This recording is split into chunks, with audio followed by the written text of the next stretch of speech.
for example, one of my mentors, kid, super, super smart, 4.0 GPA, Right. graduated cum laude. He's like, I really want to start my own thing. He's like, I've been working like a slave for, the last 6 years. Like, what do you do? And I was like, what's your goal here? And he's like, he's 26 right now. He's like, by the time I'm 30, I want to start my own business. I'm like, why not by the time you're 27?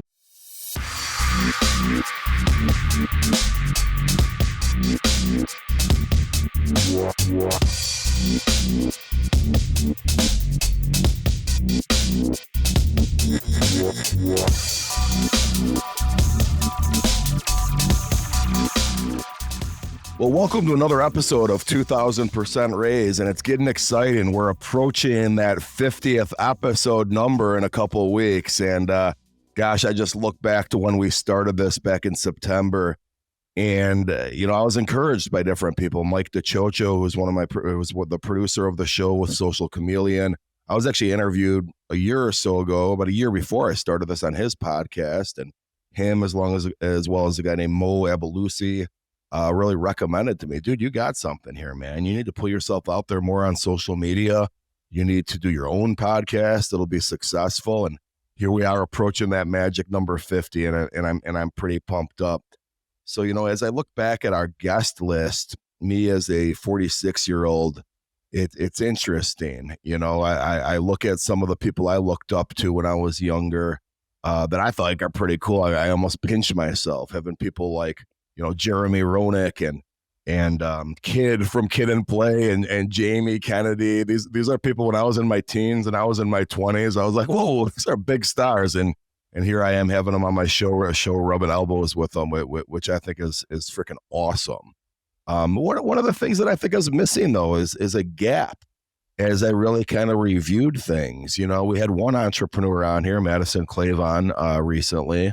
But we never really focused on the younger entrepreneur. So we don't want to get to that 50th episode mark without highlighting one. And, me as a venture capitalist, it's funny because I'm around 20 somethings all the time. They're the ones that are pitching me. They all have the next Instagram or the next TikTok idea. And, I learned fast that those ideas are not always going to work, and stopped for the most part in investing in ones that are going to take over the world. But there are ones like my guest today that have a niche and have their own lane that they're doing some things with. And before I introduce our friend Yosh here, I also want to point out too that, as I look back in my professional career when I was in the workplace, and I want you to do the same. And if you're my age, you could probably pinpoint this. If you're younger, well, look into the future, and you're going to be able to pinpoint this. There's going to be that moment.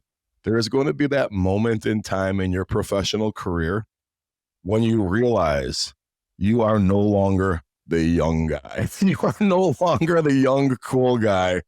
And, I got to tell you, for me, it was around age 35, and two 24-year-old girls in my office were telling a joke or something, and I had no idea what the fuck they were talking about. And I go over to one of my account executives. I owned the company. I go to one of my account executives, Patrick, and I'm like, do you know what the fuck they're talking about? And he was a couple of years older than me, and we did not. And we go, okay, we are officially old. And here I am now 11 years later, and I don't feel old, but the references do get me every once in a while. Somebody called me a first class degen on Instagram once, and I kind of slammed, like, you call me a degenerate? Fuck you, bro. And well, it turns out to these 20 somethings that was actually a compliment. He was complimenting, calling me a degen, saying I'm a savage gambler. And you see how I worked in the word savage there to get a couple of cool points at least. Anyway. Without further ado, the founder and president and CEO and really everything right now, I would imagine, of FanBasis, Yash Daftary. Welcome to the show, Yash. I appreciate it, John. Happy to be here. Thanks for bringing me on. Well, thanks for jumping on, man. And I'm really interested. You and I brainstormed a little bit last night on what we could talk about, and Yash, in true founder fashion of somebody you do want to work with, I said, hey man, throw me a few questions. Well, he sends me a Google Doc bullet pointed with a number of things to talk about. And to me, Yash, right there, bro, that's old school shit. And that's the characteristic of a good entrepreneur. I've given Billy McFarland from Fire, not that I want to compare you to Billy, but I've given Billy McFarland the same compliment. You know, there's so many people out there with ideas, but do they have the actual acumen for the follow up and the detail orientation? And just that little exchange between you and I last night, Yash, shows that you do. I appreciate that. And yeah, it's, that's also something I kind of look at when I'm building my teams and things of that nature. It really bugs me when people aren't detail oriented like that and, aren't organized and things of that nature. So I always try to over deliver wherever I can.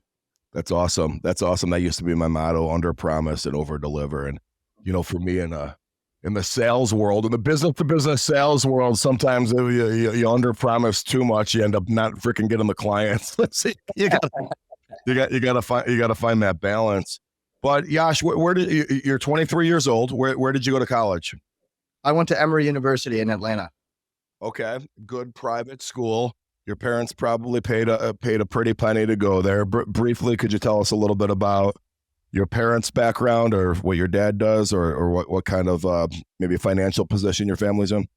Yeah, definitely. So my parents are both entrepreneurs. My dad was a tech entrepreneur, started a couple different businesses mainly in B2B software. And then exited that, back in 2007, right before the big crash. Retired for a little bit, and then started a couple other ventures, and mostly is now just investing, in real estate, venture investing, and on the private equity side. Awesome. Sounds similar to me. He's got a few more years on me though. I'm doing that, but 10 years later, good for him.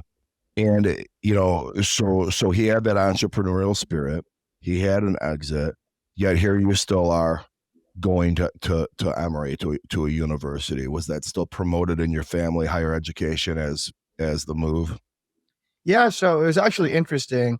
To give you a little background, I kind of have known that I'm going to be doing entrepreneurship since I was probably 10 years old. I saw my dad doing it. I was interning for him throughout the summers, just going to his office, working with him to get, because I thought it was fun at the time as well. And, when I was in high school, I actually started my first real venture when I was 15.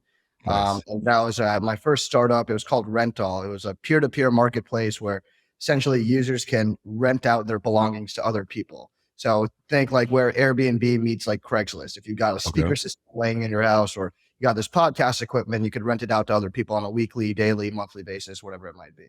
And I basically built this business up with dilution-free funding, got, won about 65 grand in pitch competitions, things of that nature.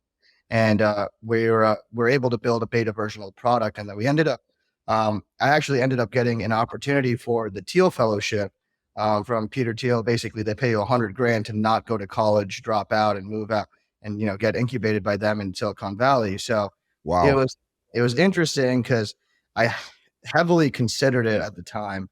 And by the way, Yash, as you say that, there's so many of our listeners that are in this space know exactly what you're talking about. But a good chunk of our listeners are thinking, what is he even fucking talking about? So incubator and moving into a house.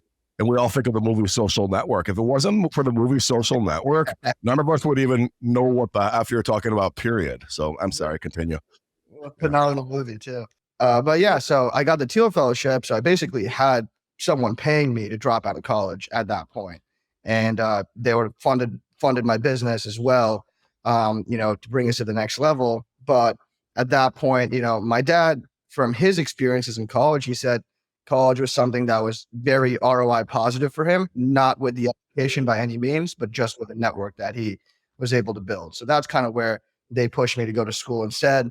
And I actually ended up exiting that business when I was 17 as a freshman at Emory.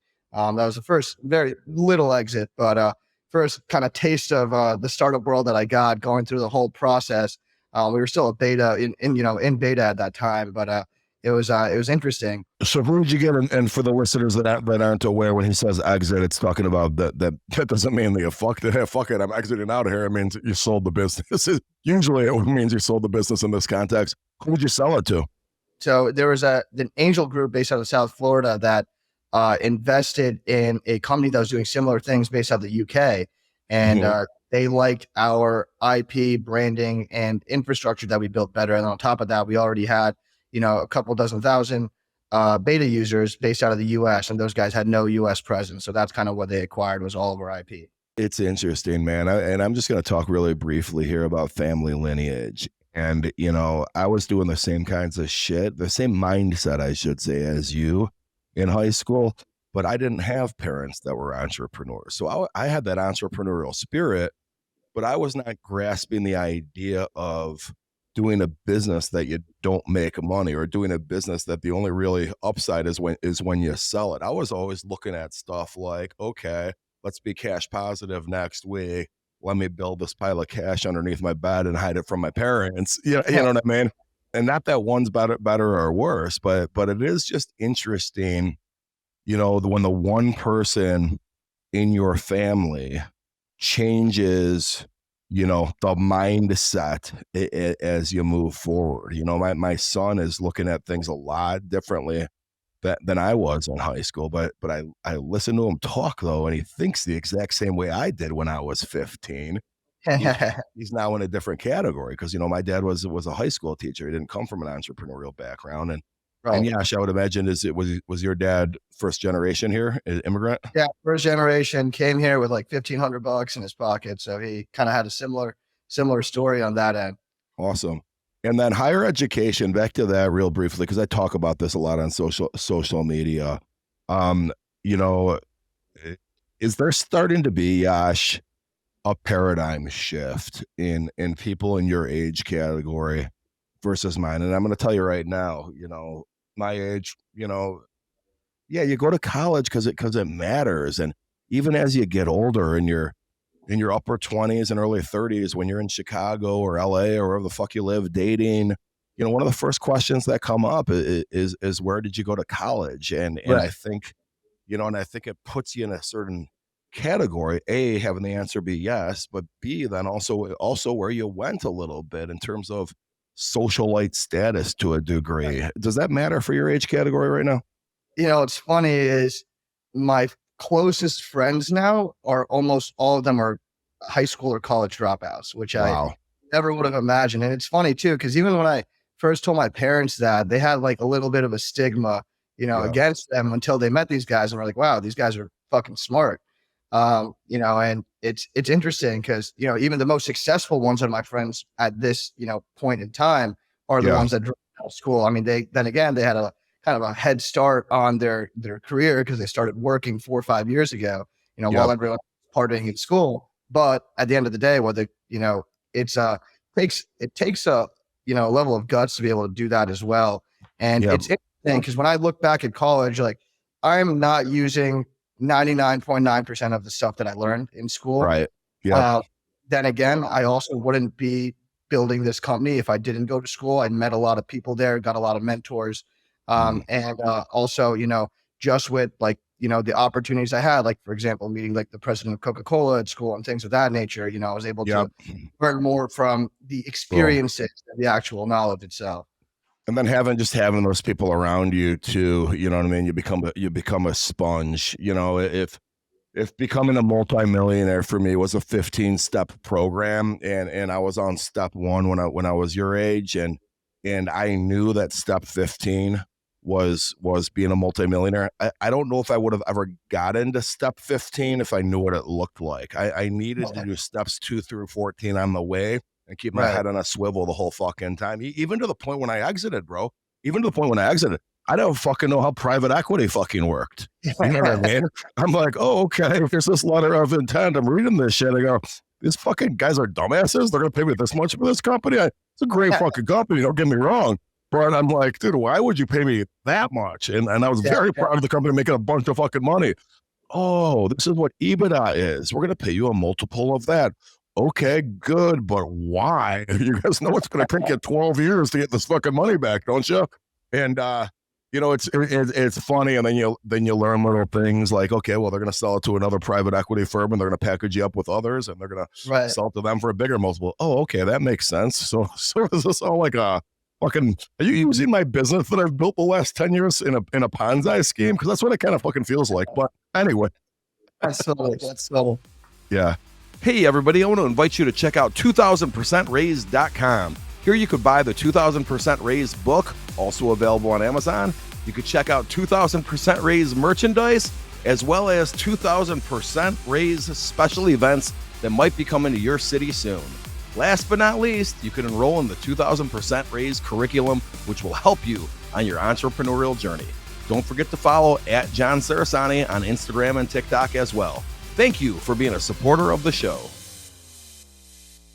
You and I have, just real briefly, a mutual friend that I'm not going to say his name, but he's Yash's age, a little bit younger, and he's still in college, and asked me for advice. And what do you tell a 20-year-old that's making actually $500,000 plus a year? Fucking stay in college? Yeah, that's what your fucking advice is when it's a sustainable company. It's like, okay. He asked me the same thing. Yes. Yeah. And I told him personally, I don't think it makes sense for you to stay in college, with what you're doing, like, frankly. And, what's really interesting to me too, is almost 100% of the people that I met in school, that I was in, business school with and everything, didn't have any sort of ambition to like start their own thing right after school. And almost everyone got a job. And now, half of them are like stuck on this path, and they come and ask me for advice. Even the kids that are like 2-3 years older than me, seniors when I was freshman, on how they can start doing this. And for example, one of my mentors, kid, super fucking smart, 4.0 GPA, graduated cum laude. He's 27. He's like, hey, I really want to start my own thing. He's like, I've been fucking working like a slave for the last 6 years. He's like, what do you do? And I was like, what's your goal here? And he's like, he's 26 right now. He's like, by the time I'm 30, I want to start my own business. I'm like, why not? By the time you're 27, you start. Yeah. I was like, you have plenty of cash in the bank. There's no problem. You have that net. So, and that's kind of what the problem is that I see from people that graduate from college compared to someone that dropped out, is they have to start working immediately and start making some sort of money. When these guys get trapped into that cycle a little bit. Yeah, but you know what's interesting, the other end of that, and I'm gonna presume, not knowing anything about your dad, is that he went this kind of path, which is, given the nature of his business, the whole concept of paid training. I talk about a lot in my book. It's like, all right, yeah, I had that path and I learned an industry, got paid on the way. Now I'm ready to go start my own company. Like I said, if I would have skipped from step 1 to step 15, I never would have had that paid training along the way. You know what I mean? He had the same exact experience, and that's actually out of school. That is what he originally wanted me to do. And then, when he saw me working on the business and actually starting to grow it, that's when he was like, okay, he's like, this makes sense for you specifically. With my sister, he's advising the same thing. He's telling her, like, graduate from college, get a job in private equity for like 2 years, and then start your own thing, figure out what areas to start your own thing in, so it's interesting. He does have that same thesis though. And I completely get it. It depends on the person and every individual, but it does make sense. So you get out of college, and your dad is like, okay, fine. You want to be an entrepreneur? He's not going to discourage that. He's an entrepreneur himself. But how long of a runway do you get here, buddy, with your dad having this safety net underneath you? Like this needs to work at some point, I'm imagining, before he says, go get a fucking job at IBM or wherever the fuck. So this is what happened. Basically, I started this company when my junior year of college, in the summer during COVID. And I was actually working a venture capital internship at the time. And I basically got this idea. I saw like TikTok really blowing up during COVID. And I would see influencers and celebrities with, 800,000 followers, 1.2 million followers, and they'd have their Cash App or Venmo in their bio. And that's what was like mind blowing to me, because either of us have 1 million followers, we got an 8-figure business at the minimum built around that, right? Yeah. That's kind of where I got the concept. But basically I ended up graduating a semester early. So deal I made with my dad was that tuition that he saved for me graduating a semester early, he puts towards my rent for, the next year. So that's kind of how I got that safety net. But while I was building this business and while I was in college, I also built some cash flow businesses as well. So that I can, I kind of anticipated that runway at some point running out. I had to have some other income coming in on the side. Brother, I had a nightclub promotion business, which sounds sketchy as fuck now, but back before social media was around, it actually took talent. I had a team of people handing out flyers on the street. I had all the kids from Northwestern, DePaul, Loyola going to my events. And I mean, I was pulling, my biggest weekend was 12 grand in $10 bills I made one weekend. It's fucking nuts. And back then I was playing football. We weren't even allowed to be making money. That they changed the rules now on that. But right. But somehow I managed to still graduate broke. And what the fuck did I spend my money on? And it's the Elgin Grand Victoria Casino, Riverboat Casino. I was taking the money from all the college kids, and then I was just a conduit to give it to the Riverboat Casino. I would like to say I was kidding. I'm not kidding with that story. So let's talk about that then, Yash. We're 20 minutes into the conversation now, and people are probably sitting on the edge of their seats being like, oh, that was cool, John. You brought this 23-year-old on. Well, what the fuck does this guy actually do? Let's give us the elevator pitch on FanBasis. Yeah, absolutely. So FanBasis is a marketplace where celebrities, athletes, and influencers can sell experiences to their fans. So basically, we've built out the largest tool set for them to be able to sell these experiences. So think on our platform, anything from a one-on-one video call with Dennis Rodman to a cooking lesson on how to make the perfect filet mignon with the Master Chef winner, a follow back on Instagram from Ric Flair or any social media star. So we basically give them all the tools they need to build a cohesive business around their brand. Like I said, where I kind of identified that problem. What's Ric Flair charge for a follow back? He charges $1,000, and people are paying for a follow back on Instagram. What? People pay it left and right. All right, everybody, I'm only charging $50. So just if you want me to follow you. It's the amount of money that are spent on social media interactions, and we're the only ones in the space doing this, is fucking absurd. Like, wow. We had this one chick, she made 30 grand in a month selling Instagram follow backs. That was her highest revenue stream that month. That's crazy, bro. That's crazy. We have, businesses and individuals, like, well, people that, that want to build their personal brand that'll go and buy 50 of these or 100 of them at a time. Will spend, 10, 12 grand on their own. And then we have the most interesting use case I've seen is businesses. Like, we had a drop shipping fitness brand that, basically had no social media presence. They bought a bunch of followers and then they went on FanBasis, spent like 15 grand on getting all over professional athletes, top student athletes and fitness influencers to follow them on IG, and their whole brand started blowing up after that, because now when you go to their page, you see like, Chris Johnson following them, Ric Flair following them for like, wow. You know what's interesting about that? Like, just to give a little insight to the regular world, you said something there about the page was 15,000 followers, and there's all bullshit. So many people are full of shit on fucking Instagram. But if you have a little bit of a base, then it's easier to get real people following you and interacting with you.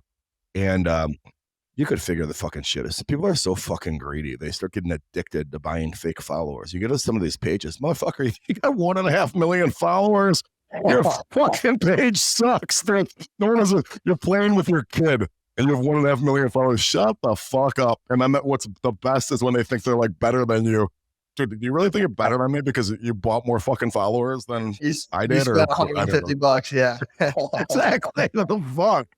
It was, anyway, it's what's funny about that, Yash, though, I don't even know if I should say this, but there's these services out there that'll promote themselves to older people, I think. Maybe not even older people, just people that don't know.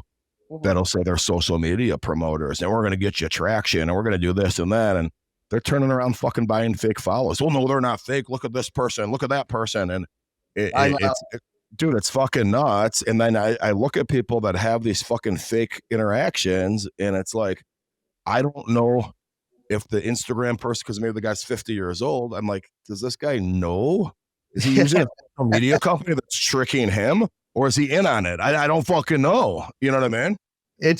I think in the last like 3 years, there's a whole industry built around literally just that. People sell social media services. It's funny. It's like this dude in like an 8th grade. It's like none of the guys want to admit to like jerking off. No one jerks off, but everybody fucking does it. It's like Instagram buying followers. Nobody admits to it. I go, dude, you don't have 4 million followers, buddy. Your posts suck. All right, no one even knows who the fuck you are. It's so funny. What's interesting too is a lot of the influencers we work with, they don't know we have these tools on the back end where we can see, exactly what % of their followers are real, what % are fake. Oh, really? Oh, God. Almost, I would say probably 80 to 90% of these guys have half of their followers fake followers. Really? And they'll go straight to your face, say, no, these are real followers, all real engagement, or we can legitimately see all the bots in their username. I'm going to tell you right now, dude, early on, when I was probably at like early on, I was probably like 7,000 followers. I started doing these fucking giveaway promos, because what happens was when you're trying to be an influencer or whatever, you start getting DMs from people. Hey, well, we're doing this free phone giveaway. Yeah. We tell everyone that they have to follow you to be in this free phone giveaway. And the shit's fucking expensive to do that shit. And I did a bunch of them early up until I don't even know. I was doing shit like that and I was growing organically. Up until I got like 20, 25,000-ish total followers. But I would go look at them. I go, who the fuck are these people? They're not interacting with any of my shit. If they even are fucking real fucking people, like I'm thinking it was all, you know what I mean? So I learned quickly, just stay the fuck away from that. And I'll tell you what, though, it's a lot harder to fucking grow. I went from 10,000 to 25,000. A lot, it took a lot longer than going from, or a lot quicker than the growth after that. But I don't know, man. Stuff starts going viral. People start resharing your shit, and you could go, I guess, right? Yeah, I mean, I think you've done a great job. I've gone through your socials. I love your TikTok. Your TikTok's hilarious. Yeah, exactly. But as long as you're posting content frequently, you're bound to grow, at some point. So is that a big market then for FanBasis, what we're talking about right now? Is that a whole thing? Like, hey, Ric Flair, Dennis Rodman, whomever is going to like comment on your share, they're there. And then is that enough? Are people following? Like, are people looking at, because I fuck around, as you know, with Bob Menery, and I got to tell you, he started following my daughter because she asked him to, and they're all, friends or whatever. And if my daughter started getting new followers, right. They saw Bob following her on her follower list. Now she got some fucking creeps that have started following her too, though.